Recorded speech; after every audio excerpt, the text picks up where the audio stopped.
Sisters and brothers, comrades and friends, Councillor Dave Nellist, Chair of Unite number 7 in Coventry, and just a brief message to Dave. My Unite branch fully discussed not only the conference but the motions. We fully and financially supported this body since its inception, and we will continue to do so. Now, the real debate about who's responsible for the cuts and what strategy there should be to fight it hasn't yet started for millions of ordinary people in tens of thousands of workplaces up and down this country. And the main responsibility for that lies with those Labour politicians who have accepted the Tory argument that working people must pay for the crisis. They don't see any alternative, they don't see any need for urgency. Their only strategy is not so much the dented shield of the past, but to act as a human shield for the Tory government, and to wait until 2015 for the next Labour government who might slow the pace of the cuts. The majority on the TUC, in my view, share that same outlook, which is why they've waited 7 months to organise a demonstration against the cuts when the French or Germans, French or Greeks, would have organised one the same flaming afternoon.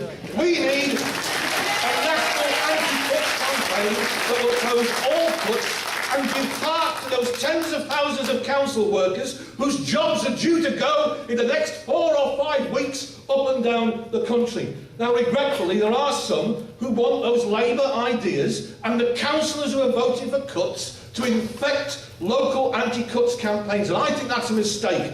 We saw a leaflet outside today from the Socialist Workers' Party that said where they're prepared to fight, we should work with Labour councillors and Labour MPs too. Now, I've got no problem with working with my former parliamentary colleagues, Jeremy Corbyn, John McDonnell or else. But Labour councils opposing the cuts on Labour councils, they're rarer than poor bankers in this country. Now,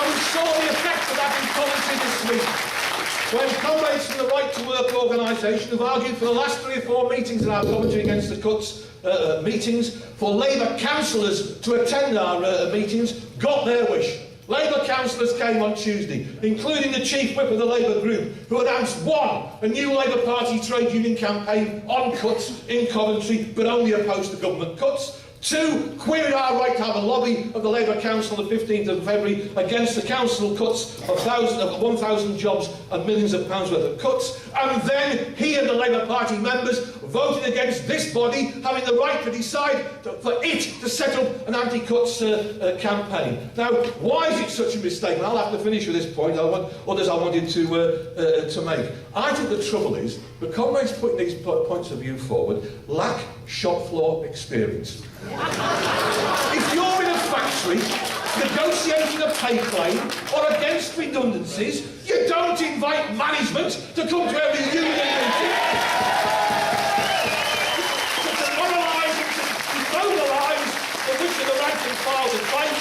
We want the best and most active campaign we get. Where's the unity for basis between management and workers? I'm happy to work with any Labour Party members. I want to debate it with Labour councillors, but it's Labour councillors who've sold their souls, not me. Vote for motion 1.